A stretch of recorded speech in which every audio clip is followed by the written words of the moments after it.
Thank you, sir. Oh, Lord, I hope he got the brakes fixed.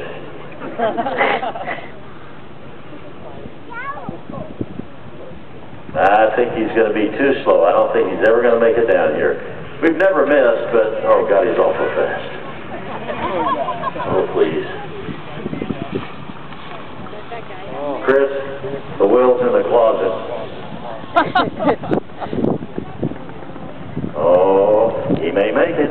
He may make it, ladies and gentlemen. Kent Pietsch from Minot, North Dakota in the 90 horsepower Interstate Cadet.